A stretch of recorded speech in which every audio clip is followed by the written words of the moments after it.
Hi, Claire here. Just popping on to let you know that you can hear some of my guests' recorded songs at the end of this episode. Enjoy!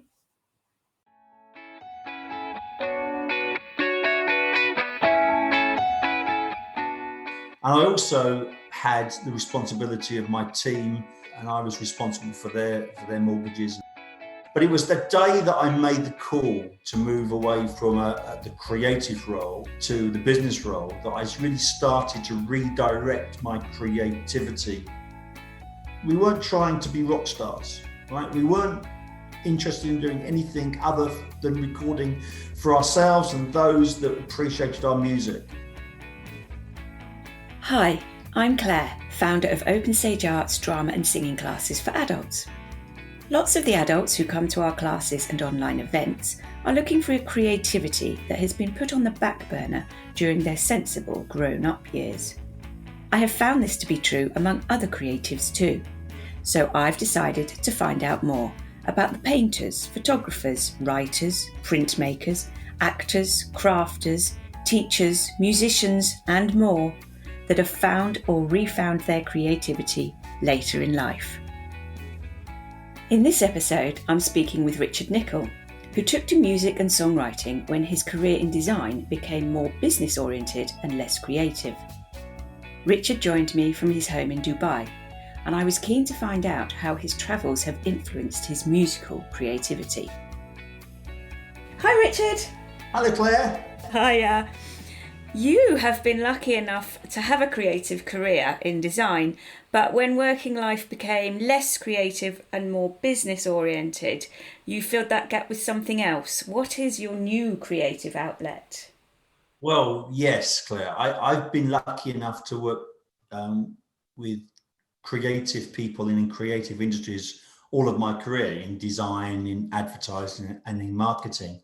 But as you say, as my career and advertising sort of progressed and became more managerial, more leading, less doing, as you say, I found a need for a very different form of creative outlet. And for the last 20 years, I've been writing, performing, recording and producing my own music. So my creative outlet is music.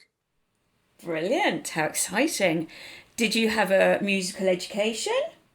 No, not at all. Well, not in the traditional sense. I had a pretty standard education in Essex. I was always quite artistic, and I had music lessons as part of the curriculum, of course, but nothing formal. So I'd say when it comes to musical education, it came from my parents, who actually were not musical as such, but were massive music fans and massive music consumers. Country music, or country and western music, as they called it, was always playing at home, and so they were always singing along, and I was always encouraged to sort of like sing along to the songs when I was very young. But it was also, when I was a young teenager, that sort of punk rock happened in the UK, and I got super interested in that, the youth culture, the look, the attitude, and I became somewhat obsessed, I suppose, with the sort of characters and the cast that formed that scene. So looking back, I'd say that both of those genres, country and punk, really influenced me later. I've always listened to that type of music and started writing it a bit later in life. But in terms of formal musical training and guidance, no. In fact, when I was young, I tried to teach myself the guitar, but without success. I put my fingers what I believed to be in the right places, and it was not really working. And it was only after trying for several months that I realized I was actually playing the guitar upside down. I was actually playing the guitar left-handed, which I know sounds weird, but nobody showed me or corrected me because, as I say, I wasn't really from a musical family. So I just did what felt natural to me.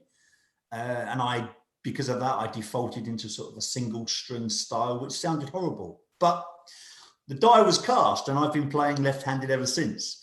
It saved me a fortune in music shops all over the world, I can tell you, because there's very limited guitars that I can buy, which is very good for my pocket, but very bad for my interests. Yeah. So you're naturally right-handed, but you're now playing the guitar left-handed. I'm right-handed in everything else that I do, and I've literally no idea why I play the guitar left-handed. The only thing I can think about is when I was very young. I remember playing a plastic Beatles guitar that had the Beatles printed on the front, and I guess it must have been a cheap thing, and they didn't really mind where they printed the Beatles, and so I was holding it in the right way that the Beatles could be read. So I assume that actually that formed how I held the guitar and how I therefore started to learn to play it. As I say, it was an expensive error in one way, but great in another way. So you know, but I didn't. It didn't stop me, Claire. When I was young, it didn't stop me. I mean, when I was at school, you know, I was trying to play badly, but I was also constantly sort of writing little songs and recording them on an old tape cassette in my bedroom, cheap mics, making my brother push the buttons, experimenting with loads of sounds and stuff. And as I was quite an arty kid, you know, I'd take great joy in creating sort of hand-drawn cassette covers and sort of fantasizing a bit about bands. And as I say, it sounded terrible, but I suppose it sowed the seeds for some much more productive stuff later on. Yeah. Tell me a little bit about what you did after leaving school and how your career progressed. As I said, I was quite artistic as a kid, and I had a very good imagination. So, you know, when I went to have the interview with my careers master, he suggested that I used my imagination and my artistic talents to move into something I'd never heard of at the time, which was graphic design. So I thought this is probably quite a good idea. I've got to do something. So off I went to art school, which I loved. And after 4 years in two different art schools, I left as a newly qualified graphic designer, just wanting to design beautiful things, you know, whether it be packaging or brochures or record covers.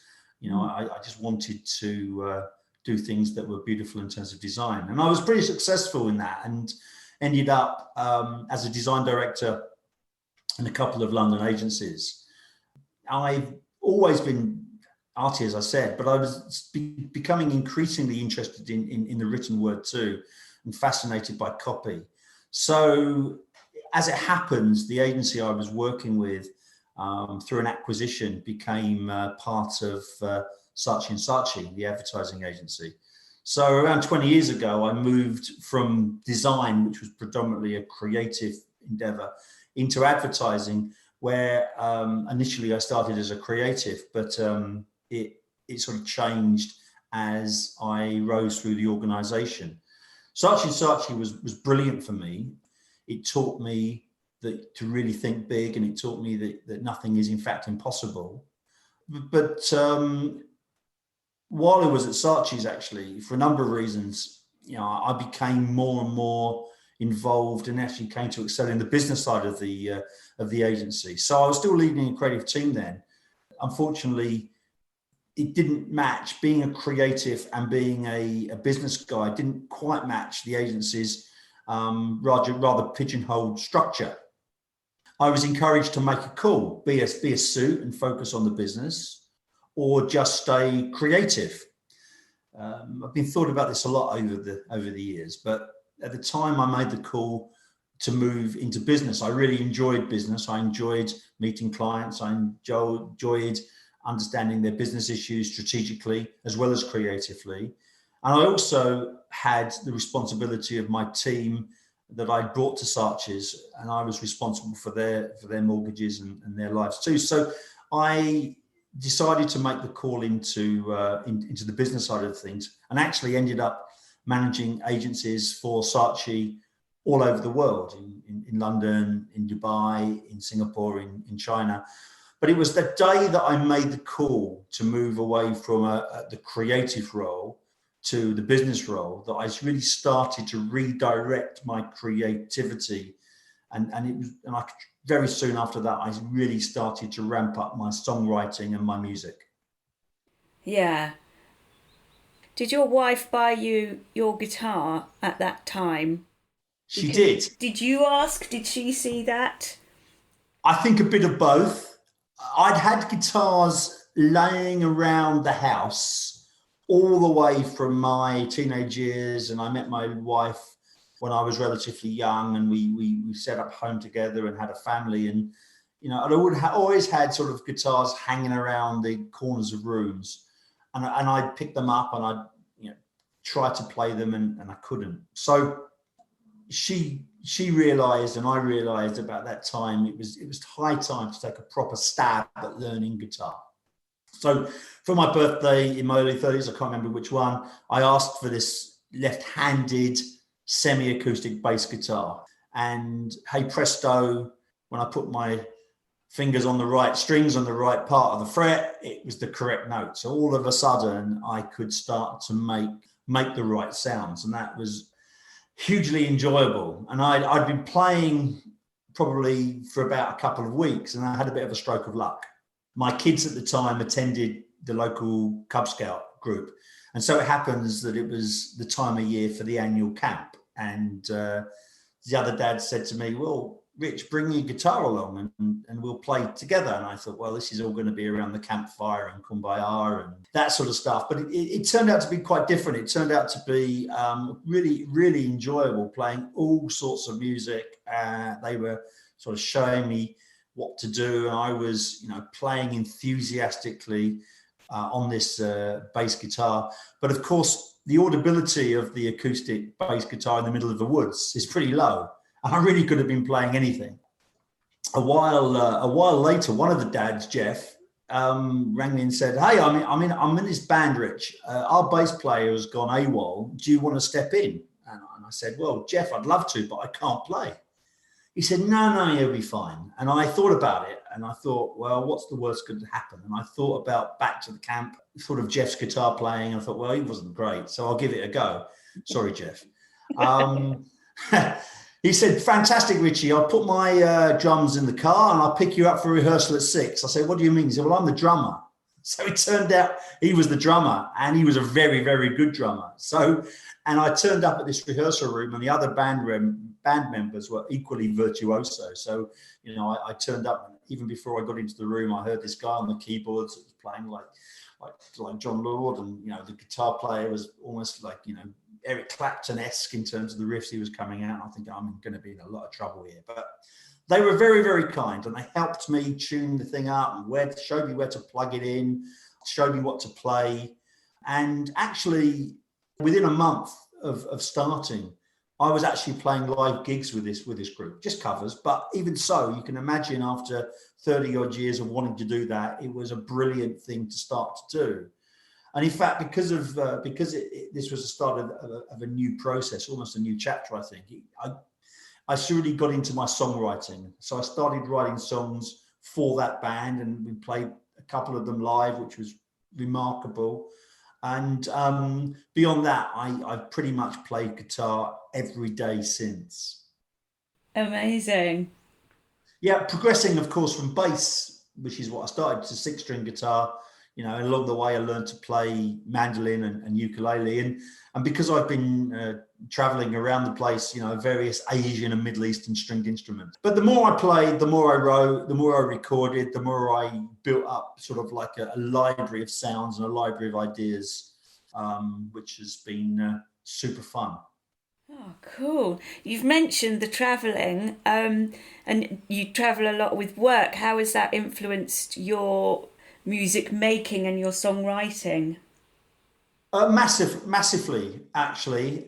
Really important part of, I guess, why I still do it, because, I have been lucky enough to travel. I've worked in the Middle East, worked in Asia, Southeast Asia and China, and I've had projects all over the world. And wherever I go, I take a notebook and I try to take in some of the local culture.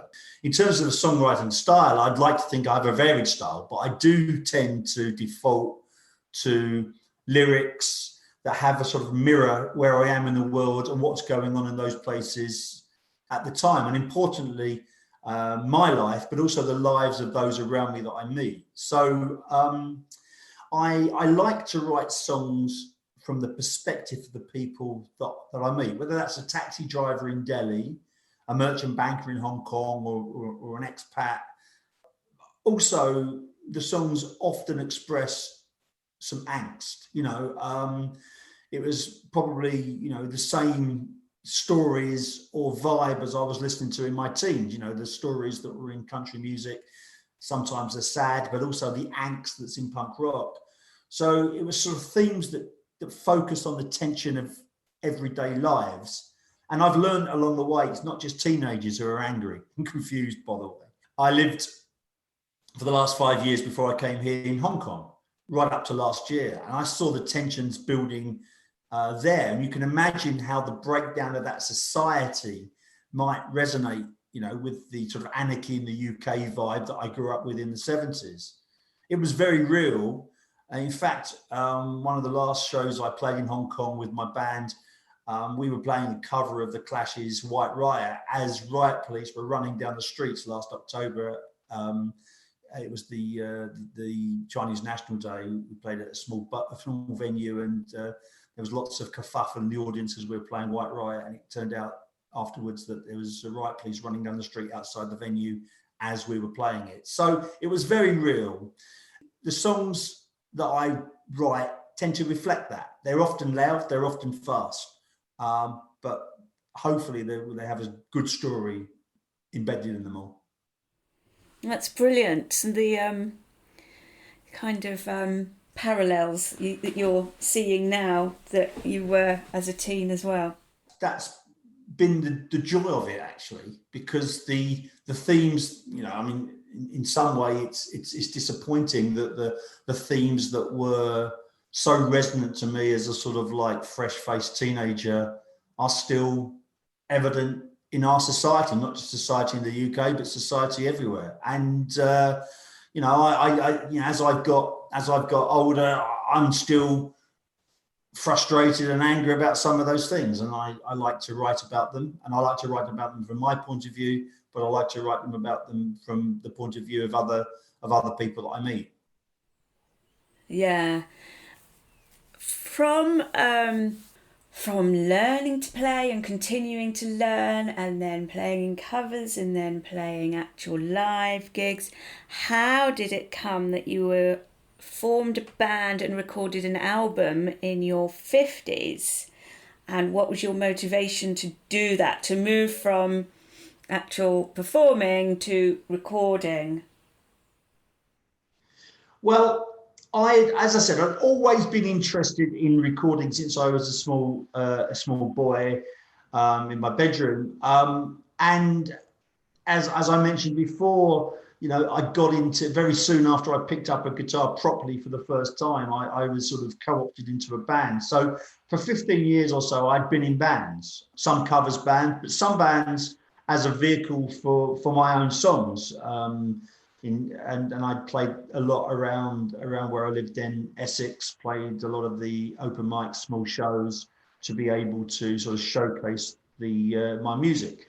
But obviously during my time at an ad agency like Saatchi & Saatchi, I've learned that creativity can really spark and take a more interesting turn when you work as a team. So I decided, as all this was going around in Hong Kong and some of the music that I was writing, that I would be interested and should actually look for collaborators to form a band in Hong Kong that allowed the songs to develop and others to influence what was coming out. And thus the Last Governors came into being. So the Last Governors was the band in Hong Kong I formed along with my compadres Bob and John, and we set about writing songs, as I say, that resonated with people there, and played the songs live, built up a bit of a following, and got support slots with UK touring bands like the UK Subs. That was hugely fun. People who I had bought records from when I was 14, now sharing the stage with when I'm 54. A great and slightly surreal experience. Mhm. And we found that people wanted to hear the songs. They wanted to hear the songs live, but there was actually there was a, you know, have you got any recordings? So it was natural for us to record.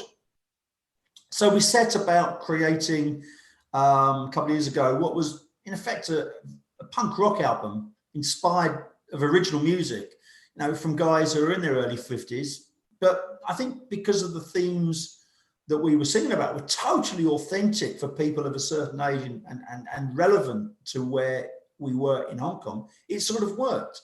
And people really responded to it. We spent 6 weeks in a local studio with a brilliant engineer co-producing it, and then decided to release this music, not just stream it or make a CD, but we decided to release it as an album. We got the album pressed in vinyl in somewhere deep in Guangdong province in China. We created cover art for the album. We had band photo shoots, the inner booklets. We wrote all the lyrics out, and you know, we didn't have a great run of pressings, but we pretty much sold out everything that we pressed, and sold it to folks who attended our gigs and others. And you know, we had people asking for it. We got a few in local record shops and what have you. You know, it wasn't. We weren't trying to be rock stars, right? We weren't interested in doing anything other than recording for ourselves and those that appreciated our music. As I say, it was more about being creative than it was about, you know, any superstardom or money. Certainly, we achieved that. It's amazing when people buy your music. It's a tremendous validation. You know, people are laying out 20, you know, the equivalent of about £20 buying an album of songs that you've created. It's a wonderful feeling, and it continues. You know, as chance had it, a change of direction at work meant that I left Hong Kong last year, just as it was all getting a bit interesting and tasty, and moved to the Middle East again, into Dubai. On the face of it, a very, very different place, Claire. But I quickly saw beneath the veneer, and I saw there's many, many interesting tensions and themes to inspire me here too. And as I'd learned that it was more fun to be in a band through my experience in Hong Kong, I set about finding some new collaborators here. And I put an old school ad in one of the Dubai music Facebook pages. It was the sort of thing you used to put in NME or Melody Maker. Hooked up with my new bandmates, Alex, Andy and Phil, and created something called Gone Rogue DXB, which, you know, is probably a great name for a band here, because, you know, most bands here follow the norm. They follow they're bashing out covers of Hotel California to in the corner of the bar, but we sort of definitely have gone rogue by, again, writing songs that are about Dubai, talking about the fact we live in a bubble, you know, pointing out the fact that a lot of people here are both lying in the sun and lying in the sun. And so we're now in the process of finalising another album. We're almost done. It reflects in part the exceptional life and times we're living, you know, in the COVID times, and the plans to release this in some sort of form in the spring, and hopefully at the same time that's when live music performances will start again, so we can rock a few joints here and make a bit of noise. Brilliant. So have you recorded this second one? Have you used the same process you did before? You know, we have more choice these days. So when we recorded the first Last Governor's album, went into the studio, great engineer, and actually, you know, we've started thinking about the second Last Governor's album. Although I'm no longer in Hong Kong, we've been working on tracks with a remote collaborative method, recording our own bits, putting it all together ourselves, which is really interesting, actually. You know, you think that the bass line gets laid down in Sai Kung in Hong Kong, and, you know, we're putting the guitar licks on it here in Dubai. The tracks that we're working on in Dubai are being recorded pretty much at home via sort of computer interfaces, you know, with all of us doing our parts and all being part of the process, and then mixed and mastered by our producer in London. And he's putting those finishing touches. And this guy, David Watts, has worked with, The Fall and Kaiser Chiefs and what have you. So he comes with a good pedigree. He's done some great stuff, and it's all sounding really, really good at the moment. I think it's more than just the music, and we're enjoying looking at things like cover arts. It's a big thing. That's a big thing for us. Trying to add interest to every track. Alex has sort of brought some original photography, typography, and illustration to the project. And when we put them up on the streaming sites, it's quite possible to have the art supporting the track at that time, and it's important to us. So the music is one thing, the art is another thing, but the project that is Gone Rogue is hopefully going to go from strength to strength next year.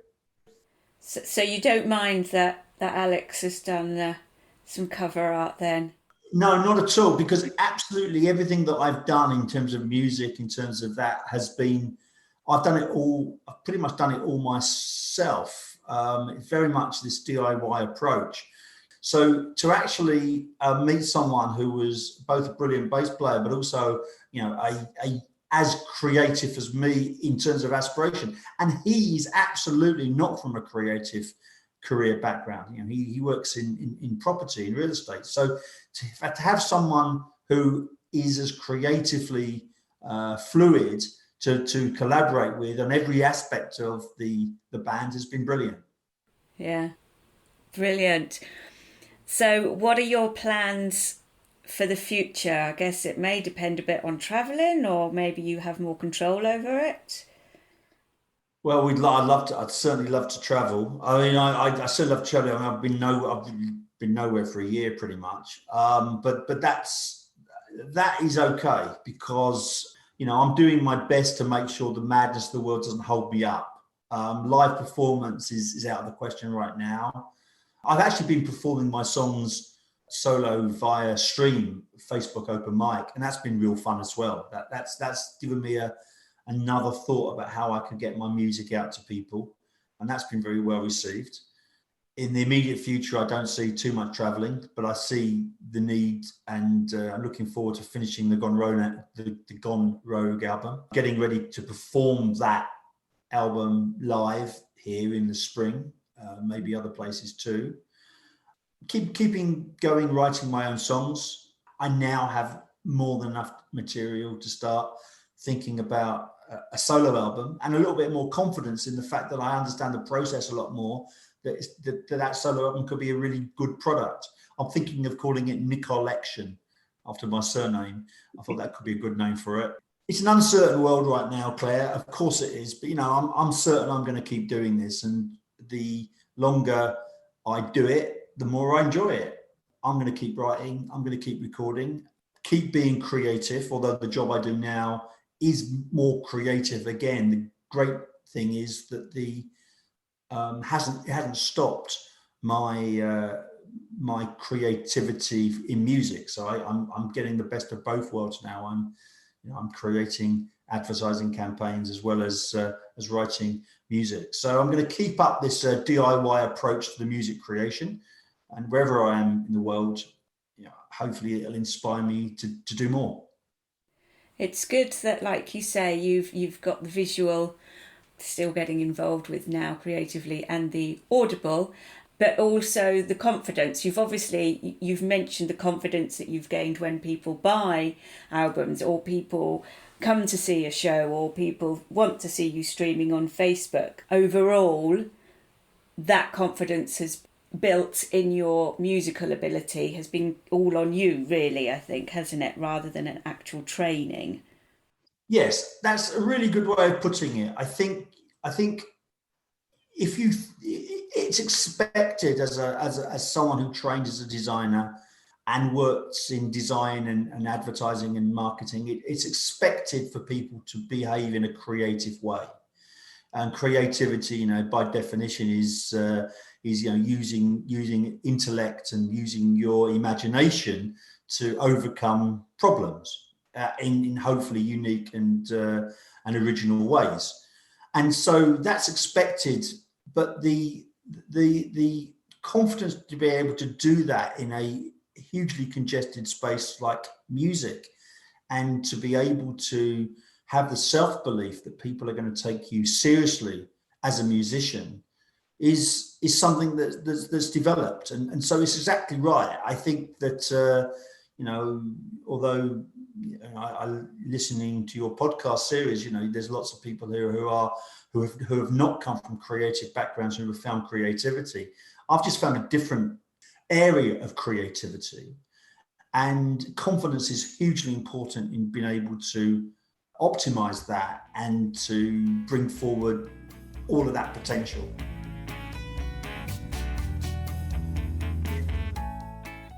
There are many, many podcasts out there. It's difficult to know where to start. So I like to ask my guests for their recommendations. You're welcome. But one that I would love to recommend, and I'll tell you what, is from the comedian and the writer Mark Steele. And he has this podcast, I think it's a Radio 4 thing, called Mark Steele in Town, which I love because he travels around the UK and he tries to get under the skin in somewhat of a comedic, but also sort of a cultural sense of the towns he visits. And I love that because that's almost exactly what I try and do with my music. And he's also a very, very, very funny guy.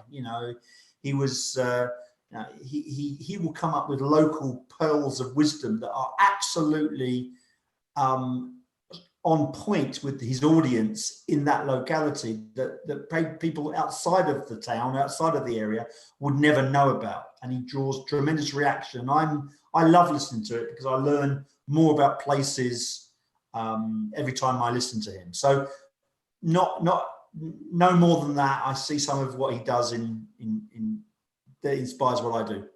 Yeah, it's definitely a theme with you, places. Yeah, I think so. And people who live in those places, because there's no more fascinating thing than people. I should have been an anthropologist. That's another podcast. You have to go and talk to somebody else about that aspect of you. That'll be another one you can fit into. Wonderful. How can people connect or contact you? Two of the latest recording projects are up on SoundCloud, and that is if you go onto SoundCloud and type in Last Governors, you will be able to hear the album that I talked about that we recorded in Hong Kong. And if you want to hear some of the early versions of the Gone Rogue album as we're finishing it, then again, same thing, SoundCloud, Gone Rogue DXB. That's GONEROGUE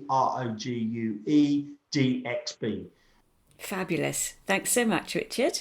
No, I mean, I really enjoyed the process of thinking about that, Claire, because I hadn't done so before. This thing about confidence is really important because as a creative person, and I've listened to other people on your podcast, and, they mostly they have this sense that they want to do something different in their life and their career, and it's you can see the drip of confidence coming into the point where they then get accepted to the Royal Academy, it's a summer exhibition or whatever it be. And when does, and this is maybe something which is, I should say, when do you become a musician? My wife said to me, yeah, you're a musician. At some point there's a realization that you've been doing this and you can actually genuinely call yourself a musician, which is wonderful, really. Yeah.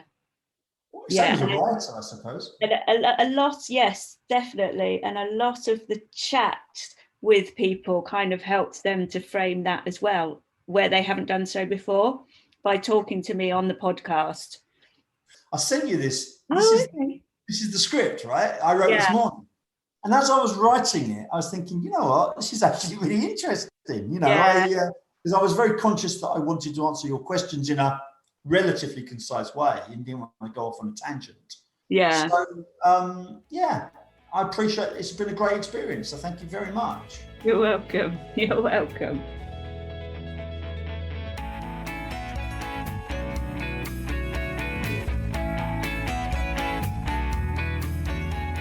Creativity Found is an Open Stage Arts production.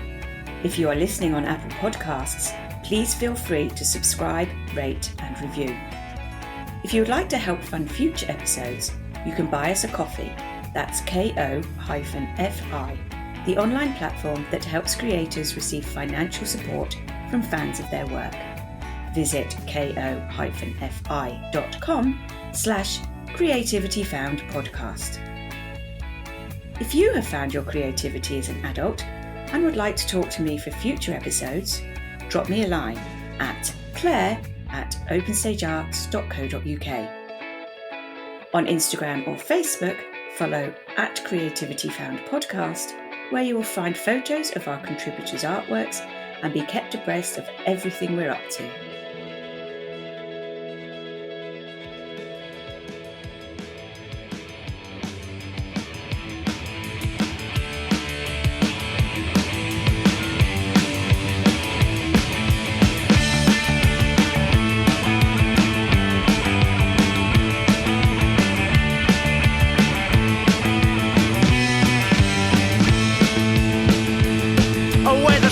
The names that confuse and offers too good to refuse. It seems that you're all out of time. You're buying the same old line from the old man that stands and admires the ladies in skimpy attire outside the Alley Hotel. It's a place you know too well. Look around, what do you see?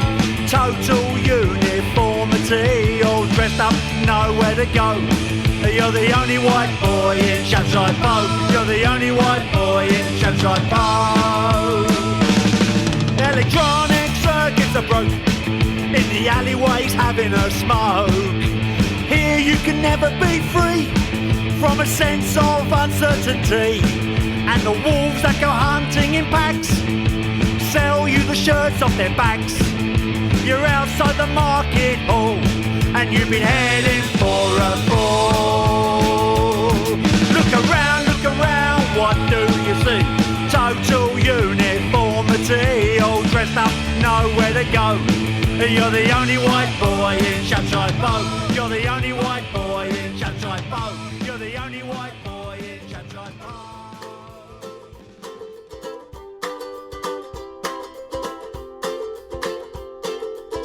Goodbye to the gritty streets, graffiti artists, masterpieces. So long, slow motion crowd, grind to a halt as the pace increases. Farewell, red taxi rides, sorry, just Kowloon side. Cheerio to what we know, it's time to go. And I'm gonna miss you. See you around Kennedy Town, fading seaside glamorizing. Turtle bib to the Kwun Strip, warehouse secrets so surprising. Au revoir to the one-chai bars, perfume cheap but the thrills are expensive. Cheerio to what we've seen and where we've been. And I'm gonna miss you. All good things must come to an end. See you later, escalator. So until we see you again, see you later, escalator.